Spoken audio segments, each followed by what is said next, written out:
tree by the fence, I saw her. A mother dog. Her body was a map of suffering mange, eating through her skin, patches of fur torn away and plastered with mud. Rainwater slid over her frame, but it wasn't rain anymore. It was a mix of blood, pus, and dirt. Yet what stopped me cold wasn't the wounds. It was how she was kneeling, arched low, her bare, trembling body curved over 3 tiny pups, shivering beneath her. The rain fell like punishment. Each drop struck her back, rolled through open sores, and carried her blood into the mud, spreading into a faint red haze that looked almost like breath leaving a body. I could hear her breathing, ragged, shallow, fragile enough to vanish in the sound of the storm. But even as her legs shook and threatened to give out, she didn't fall. She held herself there, spine bent, head down, eyes fixed on her pups. The 3 little ones were soaked to the skin. Their thin coats stuck to their bodies as they huddled for warmth. Each time thunder cracked, they flinched, burrowing deeper into her belly for safety, while cold rain dripped from her chest onto their backs. Then one, the smallest, slipped from under her, tumbling into a black puddle. The mother jerked forward, dragging herself to reach him with cracked lips, trying to pull him back. The motion tightened the old rope around her neck, cutting into raw flesh until fresh blood mingled with the rain. I froze, caught somewhere between heartbreak and horror. The scene looked like something torn from both heaven and hell. She was dying, and yet she stood not from pride but from fear her babies might get cold. I stepped closer. Mud splashed against my legs, the chill stabbing like needles. She looked up at me. That look stopped me where I stood. In those clouded eyes was something impossible, a flicker between terror and fragile hope. She didn't growl. She didn't run. She just stared as if asking, "Are you going to turn away like everyone else?" Behind the fence, a wooden door creaked. A man's voice came from inside, flat, careless. "Don't go near her. She's got mange. I'm not catching that." Then silence. The door slammed shut. All that remained was the rain hammering the tin roof and the mother's broken, wheezing breaths. I knelt mud, swallowing my knees. The pups curled tighter, trembling. The mother shifted again, trying to cover them all, her body splitting itself between pain and protection. Every breath was labor. Every glance a plea. Lightning flashed, brief, merciless. It illuminated everything, her frail body nearly hairless, trembling, yet still outstretched like a shield. In that flash, I felt I was witnessing something both sacred and brutal. I whispered, voice shaking, "You've suffered enough. Let me help you." She didn't understand my words, but her eyes slowly closed. A faint exhale escaped her chest. The pups pressed closer, trembling in the merciless rain. And I knew if I walked away now by morning, there'd be nothing left but 3 tiny bodies still and cold in the mud. I rose, fists clenched. The rain lashed my face like whips, but fear had no place left to hide. What stood before me wasn't just an abandoned creature. It was the thin, final line between humanity and indifference. And right there in the downpour, I knew I wasn't leaving them behind. I don't remember how long I stood there in the rain. All I know is that with every passing second, the mother's breathing grew weaker. The 3 pups began to whimper hoarse, paper-thin sounds that cut through the storm. I couldn't wait any longer. I pulled off my jacket and stepped closer. The rain lashed my face, cold as glass. The mother dog looked at me, eyes cloudy, yet aware, as if weighing whether I was another threat or her last chance. I knelt down, keeping my voice as soft as I could. "It's okay," I whispered. "I'm here to help." I reached out slowly. She didn't bark, didn't growl. She only shifted forward, trying once more to cover her pups. The rope around her neck was swollen and red, slick with blood. When I touched it, my palm came away sticky and warm. "Damn it," I muttered under my breath. The rope was too tight, too stiff to pull loose with bare hands. I got up, ran to my truck, and tore through the glove compartment until I found a small folding knife, rusted but sharp enough. I gripped it hard and hurried back. The rain hadn't eased. Thunder rolled farther away now, just a dull growl beyond the hills. She was still standing, barely but refusing to fall. I knelt again, my voice trembling. "Hold on, girl." "Just a second, okay?" I slid the blade under the rope. Metal scraped against flesh. The moment the rope snapped, blood spilled freely. She collapsed, legs folding under her body, sliding in the mud.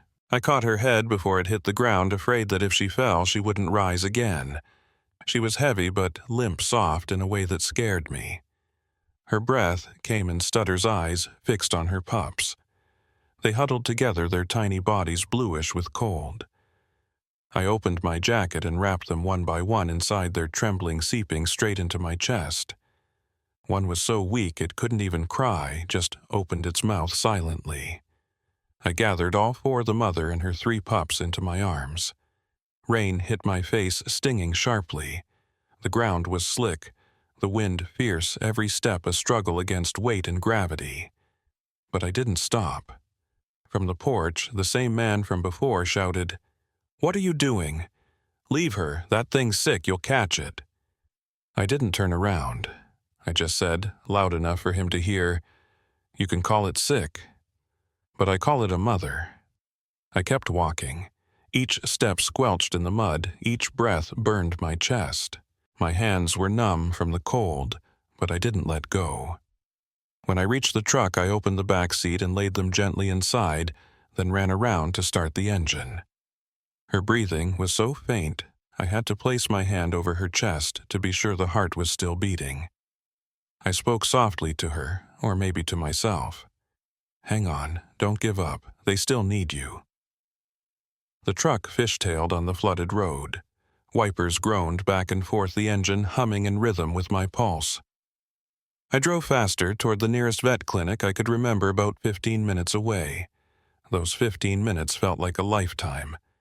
When I finally pulled up, the clinic lights were still on. I pounded on the door, soaked and shaking, my voice cracking.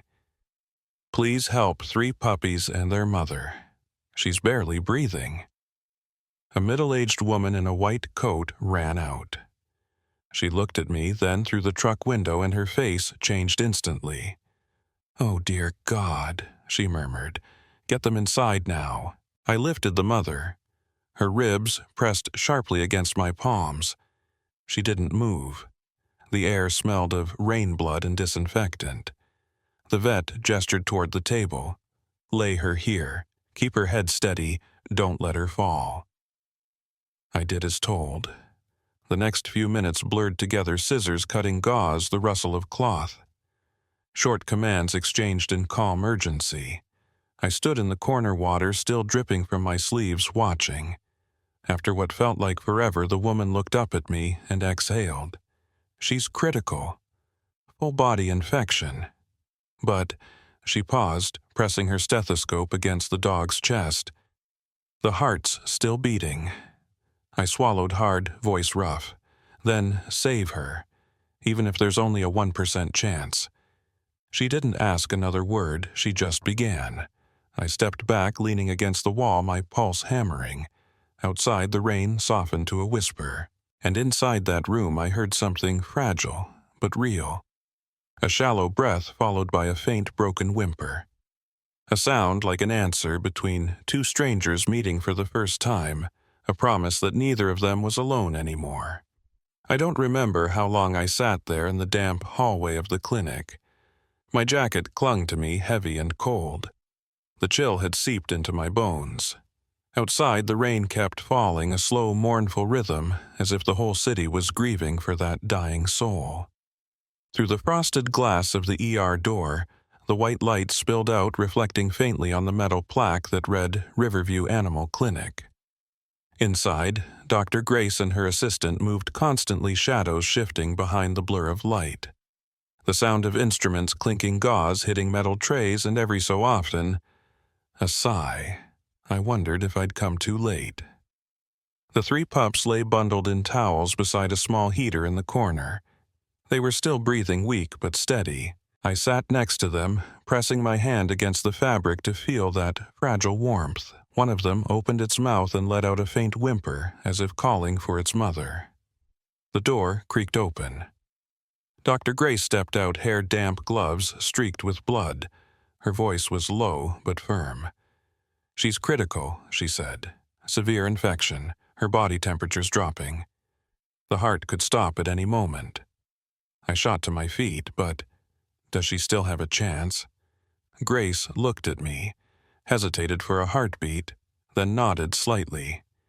If her heart can handle the medication and fluids for the next 4 hours, maybe. I nodded too, though I barely heard anything beyond the pounding of my own pulse. She turned back and hurried into the room, closing the door behind her. I stared through the glass. The mother lay motionless on the steel table, an IV line in her leg, her breathing thin as smoke. The light above cast a cold sheen over her bare, wounded skin. Grace pressed on her chest, glanced at the monitor, then pressed again. Each time her hands moved, I stopped breathing. I rested my forehead against the glass. Cold, hard, but it kept me from collapsing. 10 minutes, 20, maybe an eternity. I don't know. I only remember the moment the light inside dimmed and the room went still. My heart sank. Grace lifted her head, signaling her assistant to pause. I knew what that gesture meant. I pushed the door open and stepped inside before I could think. She lay there, eyes half open but unseeing. Every part of me wanted to scream, but my throat locked. I touched her head, feeling the cold creeping through her skin. "No. Please don't go," I whispered, my voice breaking in the quiet room. Grace stood beside me, still holding the IV line. She looked at me and said gently, "I can try one more time. But if there's no response, then try." I cut in. She nodded, drew a syringe and pushed the medication through. I held the dog's head and whispered, "Come on, girl. Your babies are waiting for you." Then, so faint I thought I imagined it, her chest lifted. A shallow breath, weak but real. I looked up at Grace. Her eyes widened. She's got a heartbeat again. Tears blurred my vision, mixing with the rain still clinging to my face. She didn't open her eyes, but her breathing steadied, soft, rhythmic, alive. The IV dripped slowly, each drop like time, learning to be gentle again. Grace laid a hand on my shoulder. "Now we wait. If she makes it through the night, she has a chance." I nodded. The words caught somewhere in my throat. I pulled up a chair beside the table, unable to look away from her. The harsh white light carved her shadow against the wall, frail but unyielding. I took a dry cloth and gently wiped her face, the blood around her mouth. "You're safe now," I murmured. "No one's ever chaining you again." She didn't respond, but her head tilted just slightly. Beside us, the pups whimpered once, then fell silent. I wanted to believe she heard them. That night, I didn't leave the room. I sat on the wooden chair, listening to the ticking clock and the soft drizzle outside. Between the sounds of the rain, I could hear her breathing faint, but there. And for the first time in years, I found myself praying. Not for a human being, but for a soul that had suffered far too long. That night, the city felt like it had been swallowed by darkness. The rain had stopped, leaving only slow, uneven drops falling from the tin roof into the yard. Inside Riverview, the lights were still on cold white, spilling over a room that had gone utterly still. I stayed in my chair against the wall, eyes fixed on her thin, fragile body. Her breathing was so faint that every rise of her chest made me hold mine too. Dr. Grace had gone to the back room to rest. It was just me and her now. The 3 pups were still curled in their towels near the small heater, shifting once in a while with tiny sighs. I felt both calm and terrified at once, as if sitting next to a candle about to flicker out, knowing that even the softest draft could end everything. I moved closer. The smell of disinfectant mingled with damp and dried blood. My hand trembled as I touched her head. The skin was rough cold. "Hold on." "Just until morning," I murmured. No reaction. Only that whisper of breath thin as smoke. I dragged the chair nearer, resting my elbows on my knees, staring at her in silence. Time didn't move anymore. The only sound was the IV dripping in steady hollow beats. I lowered my head, fingers clasped tight. "God, if you're listening, please don't take her. Not tonight." My throat closed. I had never prayed for an animal before. But something in her eyes had refused to let me see her as just a dog. Maybe it was the way she'd covered her pups in the rain. Maybe it was how she'd clung to life second by second just so they could breathe one more breath.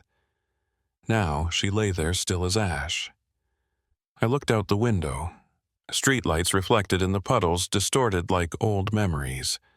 The whole room smelled of dampness. I realized I'd been trembling since I brought her here, not from cold, but from fear. I touched her neck again. No pulse. I snatched my hand back, heart lurching. A chill ripped down my spine. I bent close, pressing my ear to her chest. Silence. I stood, shaking my head gently, my voice breaking. "No. No. You can't. Do you hear me? You can't leave your babies. You can't leave me." No response. Only the clock ticking each second, stretched thin. I collapsed beside the table, tears mixing with the rain still on my face. My throat burned, as if someone were pressing it shut. All my effort, all my hope, it felt like it had dissolved. I'd thought I was strong enough to face loss. In that moment, I was just empty. I didn't leave her. I placed my hand on her chest again, praying this time without words, only with my unsteady breath. If someone has to go, take me. But let her stay with her babies. Outside, a gust slipped through the doorframe, bringing the smell of wet earth. The lights flickered. I closed my eyes, listening to the IV drip, tick, tick, tick. Then it stopped. The machine went silent. I looked up. The fluid in the line had stalled. The monitor's light blinked red. My heart slammed. I lunged at the panel, hitting the reset, but it only clicked cold and final. No, please. My hands shook violently. I dropped my forehead onto the edge of the table, skin touching hers, soft, cold, unmoving. I don't know how long I cried. 5 minutes, maybe an hour. It could have been a lifetime. Then, unexpectedly, a sound. So small, I almost missed it. I lifted my head. Across the room, the 3 pups stirred, letting out a thin whimper. I turned back to the mother. Her chest rose. Just a little, but real. I froze. Everything inside me stopped except that sound, an uneven, fragile breath, but alive. "Grace!" I shouted. "Grace, come back!" The doctor burst from the back room, startled. "What is it?" "She's still breathing." I pointed at the table. Grace came over, placed her hand on the dog's chest. 1 second, 2. Then she nodded and exhaled. Her heart just kicked in again. But it's very weak. Could be the last reflex, or a miracle. I didn't care which. All I knew was she was still here. I stroked her head, tears falling onto her rough skin, and whispered, "Keep breathing, please. Just breathe." She didn't open her eyes, but one paw twitched just slightly, a small movement, enough to light up the whole room. That morning, dawn came slower than usual. The first light crept through the fogged window of Riverview Clinic, spilling over the steel table where she lay. The cold white of night gave way to a pale gold glow, the kind of light that made everything seem to breathe again. I was still there, chin resting on my hands. Hours had passed since the moment I'd shouted for Grace. I hadn't taken my eyes off her, not even once. The IV light blinked softly. The monitor hummed with a steady rhythm. I'd been too afraid to close my eyes. Then, in that blurry space between exhaustion and hope, I saw it. Her ear twitched. a small movement, fragile as air. I thought I was imagining it. But seconds later, her head tilted slightly, her lips trembled, and then her eyes, those clouded, pain-dulled eyes, opened. Not fully, but enough to take my breath away. Light reflected in them, wet, alive, shimmering with something like a soul returning home. "Morning," I whispered, afraid to disturb what had just come back to life. "You made it." Grace stepped beside me, silent for a few moments before a small, tired smile softened her face. "I told you," she said quietly. "If she made it through the night, she'd live." She took a clean towel, wiped the corners of the dog's mouth, and gently brushed her head. "This little girl's tougher than she looks," she murmured. "Not many come back from that far." I lowered my hand, brushing over her patchy fur. It was warm now. "Thank you," I said, not sure if it was meant for Grace or for the mother who was looking back at me with faint, fragile eyes. In the corner, the 3 pups stirred, their soft cries slicing straight into my chest. I lifted the blanket and carried them one by one to her side. At first, she only looked breathing hard, unsure. Then, slowly, painfully, she shifted. She turned her body, lifted one trembling leg, and opened herself toward them. The pups crawled forward on unsteady limbs, mouths open, searching. And then it came. The sound. That small, delicate rhythm of nursing. Weak, but alive. Grace turned away, hand covering her eyes. I couldn't hold back either. The tears came before I even knew they were there.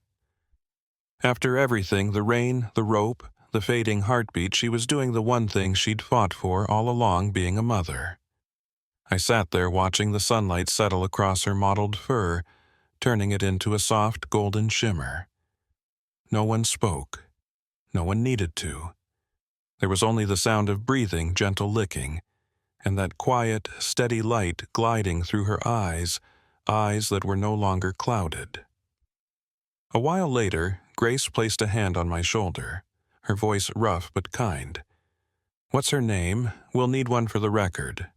I paused, thinking for a moment, then said softly, "Rain." Grace smiled. "Perfect." The name drifted through the room like a sigh, but I knew it would never leave me. Rain, born of the storm, surviving the flood, teaching me the greatest lesson a person can learn. Never give up, even when the world already has. The morning light spread across the room, warm and alive. I poured a bit of water into a small bowl and set it beside her. Rain tilted her head and licked a few drops, slow, weak, but real. "Good girl," I said quietly. "Good girl." She looked up at me for a long moment. Her eyes were different now, not desperate, just calm. Then she exhaled softly, as if releasing the last shadow that had been clinging to her. I turned to the pups. They were asleep, bellies round and full, tucked against their mother's chest. The sight left me wordless. Something in me opened a small, warm place filled with quiet light. Outside, the sun had fully risen. Its glow touched the sign above the door, Riverview Animal Clinic, the place that only hours ago had been the border between life and death, now shining as the beginning of a miracle. And I knew nothing would ever be the same again. 2 weeks had passed since the morning Rain opened her eyes. Riverview Clinic had slowly become my second home. I showed up every day, bringing coffee for Grace, changing bandages, washing trays, and cleaning cages. But truthfully, I came because of Rain, because of those eyes that had learned to see the world again after knowing nothing but darkness. Her mange had dried. New skin was growing back, patchy and uneven, like a map of everything she'd survived. When I ran my hand over her head, I no longer felt bone, just warmth. Her 3 pups had grown fast, barking now, fighting over milk and tumbling clumsily toward me on wobbly legs. Grace often joked, "Seems like they like you better than me." I'd laugh, maybe because I was soaked like them once. The once silent room now pulsed with sound, the click of tiny paws, the clink of milk bowls. Grace's laughter when one of the pups sneezed. But what stayed with me most was Rain's gaze. Every time I walked in, she'd lift her head tail, tapping softly against the floor as if my presence alone meant she could rest easy. One day, Grace asked, "Do you ever wonder why you stopped that day?" I paused for a moment, then said, "Because I saw myself in her chained, but still standing to protect someone else." Grace said nothing. She only nodded her quiet smile, saying everything. Then one afternoon, as the sun leaned west, the clinic door creaked open. A man walked in, worn shirt, weary face. I recognized him instantly. The owner. He stood there staring at Rain. It took him a few seconds before he spoke. "I heard from a neighbor. That dog's still alive." Grace looked up. "More than alive," she said. "She's healing." He stared at her in silence. His eyes held something tangled: shame, regret, maybe both. "I was scared of her sickness," he said softly. "I've got a wife, a little boy. I thought if I let her go, life would be simpler. But since that night, I can't stop hearing the rain." No one spoke. Only Rain's steady breathing and the soft tapping of the puppy's claws on the floor. Then the man knelt. His rough hands trembled. "I'm sorry, Rain." Rain lifted her head. She didn't bark, didn't growl. She simply took one step forward and rested her muzzle on his knee. Such a small gesture, yet it silenced the whole room. Grace looked at me and whispered, "Forgiveness comes before we even realize we need it. That's something dogs do better than we ever could." I nodded. I'd never believed in miracles before, but in that moment I saw one not in Rain's body, but in the man's heart. From that day on, he returned every morning, bringing food, asking Grace for updates. The same man who once shut his door at the sound of rain now sat for hours watching her sleep. And me, I just stood quietly feeling warmth spread through a place that had once felt cold. Word about Rain began to spread across the neighborhood. A little girl brought an old blanket, a couple came with milk. An old widower showed up with a loaf of warm bread saying, "Feed them, but make sure you eat too." Grace laughed. "You see," she said, "that dog's saving more souls than any doctor ever could." I looked at Rain. She was lying there, her 3 pups curled beside her, afternoon sunlight brushing over her new coat. The smell of antiseptic was fading, replaced by milk and fresh bread. Riverview Clinic wasn't just a place of healing anymore. It had become a place where people remembered how to be gentle again. I don't know what waits ahead, but I know I'm not the same. I'm no longer just the one who rescued her. I'm the one being rescued every day by her eyes, her breath, and the soft tilt of a creature who was once thrown away, but never stopped loving. A month later, Rain could walk on her own.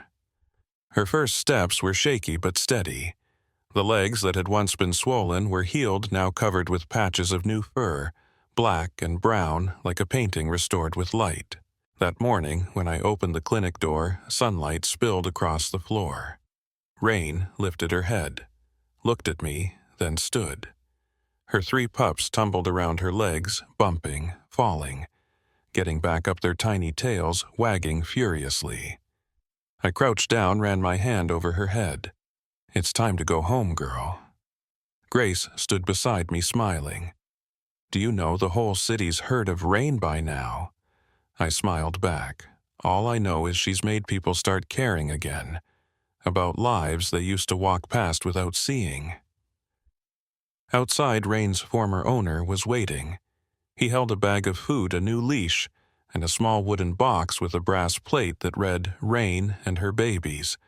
When he saw me carrying the pups, he bowed his head and said quietly, "I don't deserve her, but I'll make it right." I fixed the kennel, laid new wood, built a roof. "I want to bring them home." I looked at Grace. She nodded. "He's learned what he needed to learn," she said, "and Rain's strong enough to forgive." When I opened the car door, Rain didn't hesitate.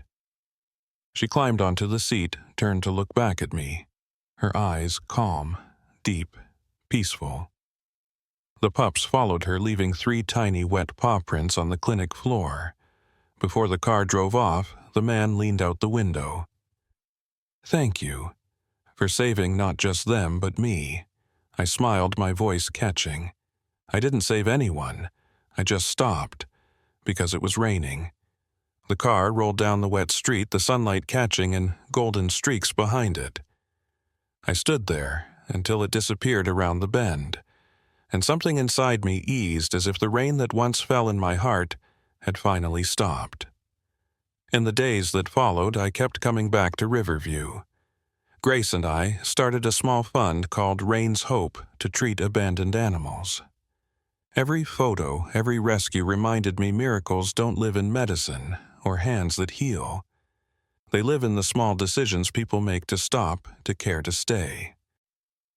Grace hung a photo of Rain on the wall beneath the words I'd written. She stood in the rain and chose love. Each time I looked at it, I saw that night again. The tree, the mud, 3 trembling pups, and a hairless body bent over them like a shield. I used to think it was the cruelest sight I'd ever witnessed. Now I know it was the kindest lesson life ever gave me. Because when a creature with nothing left still chooses to love people like me, have no excuse to lose hope. That evening, I sat on my porch as rain began to fall again.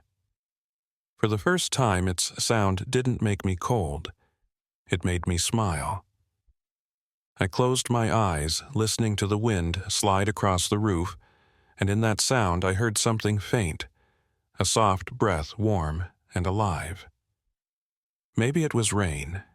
Maybe it was the part of my own humanity she helped me find. Some stories don't need applause. Sometimes all they need is a single sigh from the listener, enough to know a heart has just been moved. I still remember the morning Rain left the clinic, her pups circling her feet light, rain falling, and me standing there, my hands wet, not knowing if it was rain or tears. She once stood in the storm, bare, trembling, and still chose love. And that choice changed everything. If you've ever rescued a small life or been rescued by one, you know that feeling. Watching life flicker back where you thought it was gone. So, if Rain's story touched you today, leave a comment below.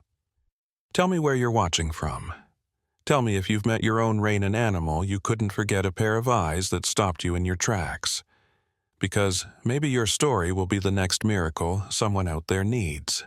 And don't forget to subscribe to help us keep this little flame alive, the flame of compassion, of love without words, and of those who still believe that one small act, it can change an entire fate.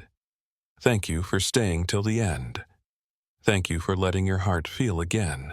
And if it rains tonight, remember Rain. The little girl who once stood in the storm and taught us all that love is never wasted.